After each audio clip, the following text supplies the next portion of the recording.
Desligue o ruído e conecte-se aos factos. Temos 10 estadias num dos hotéis de luxo Alma Lusa na Comporta. 2 adultos, 2 noites. Assine hoje o Observador com até 58% de desconto e habilite-se a ganhar. Tudo em observador.pt.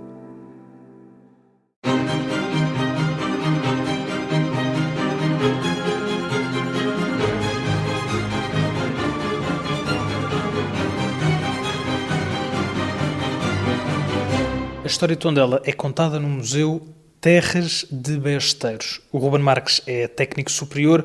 Ruben, eu pergunto-lhe o porquê deste nome. O que é que Tondela tem a ver com Besteiros? Durante muitos séculos, todo este território foi conhecido por essa designação, Besteiros. E é uma designação que não desapareceu. Basta fazer uma viagem aqui pelas povoações em redor e ainda encontramos Vilar de Besteiros, Santiago de Besteiros, Barreiro de Besteiros, entre outras povoações que mantêm essa memória. E para além dessa memória presente na toponímia, também temos as bandeiras e os brasões. Okay. O brasão de Tondela, o que é que nos mostra? Mostra-nos uma laranjeira ao centro, a importância da agricultura e da laranja de Besteiros, e mostra-nos 2 bestas, uma de cada lado. Portanto, essa memória está ainda muito presente. Quando nos perguntam, mas porquê esse nome? Qual é que é a origem desse nome? Qual é que é a origem desse nome? Em termos históricos, é-nos muito difícil explicar. Sim. Portanto, ainda não temos a certeza absoluta do porquê deste nome. E o que é que acontece? Quando as populações não têm uma resposta histórica, decidem criar a sua própria explicação. E, portanto, é nesse momento que surgem as lendas. E existe aqui uma lenda muito curiosa, que diz, de uma forma muito simples e resumida, que durante a época medieval, os reis portugueses, no momento em que era necessário montar um exército para a batalha, para o exército havia a necessidade de reunir cavaleiros, lanceiros, os arqueiros e também os besteiros. O que é que são os besteiros? Os soldados que disparam a besta, que é uma arma extremamente letal, que dispara à distância. O virutão, mesmo quando não trespassa a armadura, se calhar o impacto é suficiente para derrubar um cavaleiro. É uma arma extraordinariamente eficaz. E, regressando um bocadinho atrás, então, quando o rei português precisava de montar o seu exército, diz a lenda que ele vinha recrutar a este território, que hoje coincide com o Concelho de Tondela, os besteiros. É claro que se nós analisarmos a lenda de uma forma um pouco mais académica, percebemos que não faz muito sentido. Tondela ainda hoje tem uma população relativamente pequena, na Idade Média teria bastante menos gente. Portanto, ter a pretensão de montar um regimento de besteiros só aqui neste território não faz muito sentido. E curiosamente, entretanto... Seria necessário ser imagino eu, talvez um território menos rural e mais desenvolvido para poder ter bestas. Os soldados, se calhar, de Tondela teriam outras particularidades. Melhor do que isso, nós encontramos um documento que nos comprova que o rei português recrutava besteiros em todas as cidades e vilas do reino. Okay. E também aparece o território de besteiros. Okay. Ou seja, daqui eram recrutados alguns.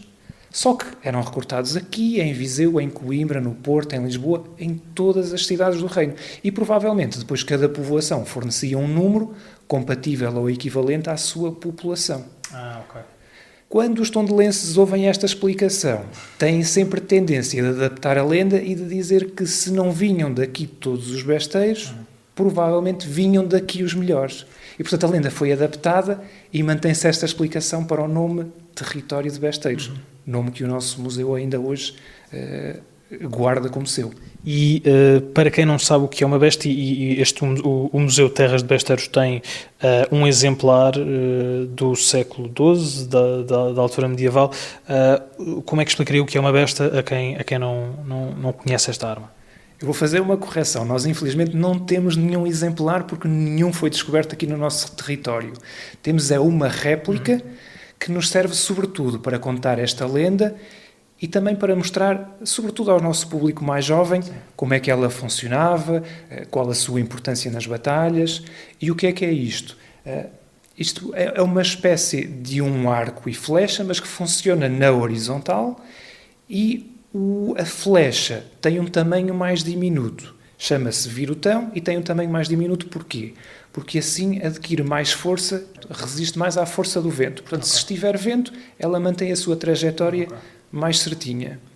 E é uma arma que, para além de extraordinariamente eficaz, é relativamente fácil de aprender a utilizar. Neste caso concreto, bastaria aprender a puxar a corda, aprender a corda, colocar o virutão no sítio correto, apontar ao inimigo e disparar. Os relatos que nós temos dizem que, dependendo da besta, porque existiam muitas bestas diferentes, tipologias diferentes, tamanhos diferentes, mas na maior parte dos casos elas conseguiriam disparar a 100, 150 metros com alguma eficácia e conseguiria, mesmo que não penetrasse a armadura do cavaleiro, por exemplo, com o impacto de derrubá-lo do seu cavalo. Portanto, era sempre eficaz. No século XII, aquilo que nós sabemos é que alguns papas, vendo que era de facto uma arma assustadora, tentaram proibir a sua utilização, mas com uma ressalva. Se fosse para combater cristãos, a sua utilização era proibida. Se fosse para combater os inimigos mouros, cruzadas aí já não haveria qualquer problema.